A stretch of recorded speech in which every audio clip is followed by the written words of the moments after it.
कशा सगळे मजेत ना? असेच खुश राहा, आनंदी राहा. आज आपण बघणार आहोत मिथुन राशी. मिथुन राशीचा जानेवारी, फेब्रुवारी, मार्च हे 3 महिने कसे जाणार आहेत. ओके, तर व्हिडिओला लाईक करायला विसरू नका. तुम्ही व्हिडिओ तर बघता पण व्हिडिओला लाईक नाही करत, तर असं करू नका आणि व्हिडिओला लाईक नक्की करा. सबस्क्राईब केलं नसेल तर व्हिडिओला सबस्क्राईब नक्की करा, जेणेकरून असे नवीन नवीन व्हिडिओ तुम्हाला बघायला डेफिनेटली भेटतील. ठीक आहे. सो आता आपण बघणार आहोत पहिला महिना कसा जाणार आहे. The moon card, S of swords आणि 9 of वँड्स.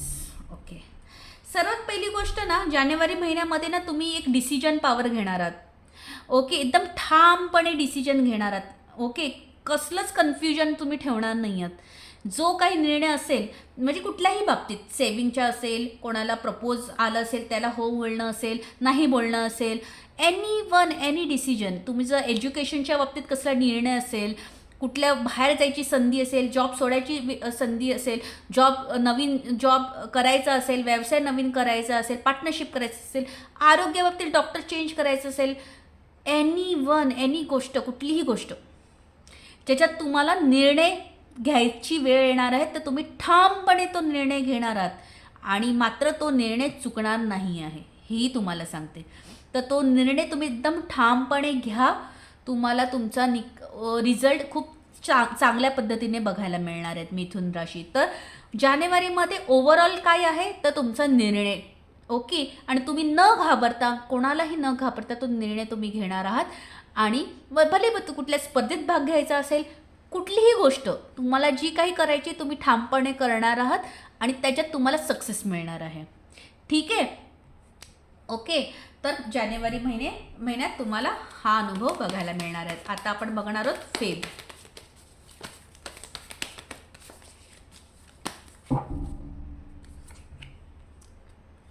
Queen of pentacles, 6 of pentacles and night of cups. तुमच्याकडे ना फेब्रुवारी महिन्यामध्ये एक प्रपोजल येईल, एक संधी येईल, एक म्हणतात ना की फेब्रुवारी महिन्यामध्ये ना तुमचे बरेचसे स्टेबल गोष्टी होणार आहेत, वेगवेगळ्या पद्धतीने, एकच नाही, अनेक.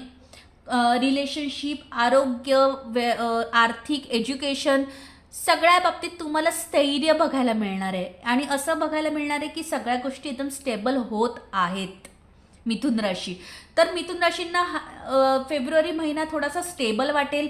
असं वाटेल की सगळ्या गोष्टी आता सुरळीत होत आहेत आणि त्याचा अनुभव देखील तुम्हाला फेब्रुवारी महिन्यात बघायला मिळणार आहे, सगळ्या दिशेने, सगळ्या बाजूने. ओके, एकच नाही तर सगळ्या बाजूने त्याचा अनुभव तुम्हाला घ्यायला फेब्रुवारी महिन्यात बघायला मिळणार आहे. तर फेब हा तुमचा खूप चांगला असणार आहे. एखादी गोष्टीची तुम्हाला सुरुवात करायची असेल, एखादी वस्तू घरात आणायची असेल, कार, गाडी, मोबाईल, एनीवन, कुठली तरी नवीन गोष्ट तुम्हाला करायची असेल, त्याच्यासाठी फेब्रुवारी महिना खूप चांगला ठरेल. ठीक आहे. आणि काहींच्या घरात गुड न्यूज पण देखील ऐकायला मिळेल फेब्रुवारी महिन्यात मिथुन राशी. ठीक आहे. तर आता आपण बघणार आहोत मार्च महिना कसा जाईल.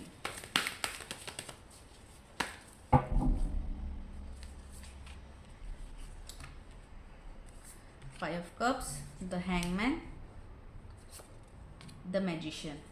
ओके, आता कसं आहे ना, फेबमध्ये तर सगळ्या गोष्टी एकदम स्टेबल असणार आहेत, सगळ्या चांगल्या असणार आहेत. पण मार्चमध्ये ना त्या बाबतीत काही गोष्टी तुमच्या हट्टापायी किंवा तुमच्या चुकीच्या डिसिजनमुळे किंवा तुमच्या रागामुळे, आता प्रत्येकाची सिच्युएशन वेगवेगळी आहे. जिथे राग निघेल तिथे रागावर कंट्रोल करायचं आहे, जिथे तुमचा निर्णय घ्यायची वेळ येईल तो निर्णय तुम्ही नीट घ्यायचा आहे.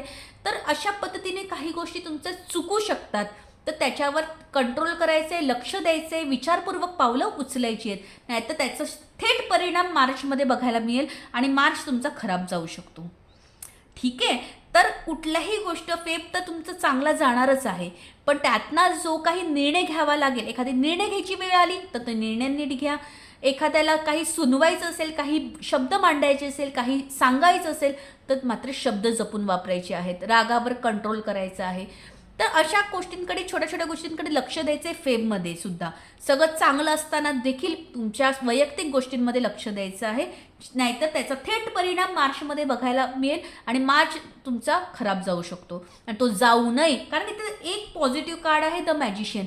म्हणजेच इतकं खराब एखादी गोष्ट जर एकच फार नाही, एखादी गोष्ट तुमची खराब मनासारखी नाही होते, तरी तुम्ही ती नीट करण्याची क्षमता मात्र तुमच्यात असणार आहे आणि तुम्ही ती गोष्ट चांगली करणार आहात. ओके, पण तरीसुद्धा ती घडूच नाही अशी माझी इच्छा आहे की ती कशाला असं घडलं पाहिजे ना, त्यासाठी तुम्हाला फेबमध्ये जरा लक्ष द्यायचं आहे स्वतःकडे. ओके, जेणेकरून मार्च महिना चांगला जाईल. ठीक आहे, तर अशा प्रकारे होतं हे प्रिडिक्शन.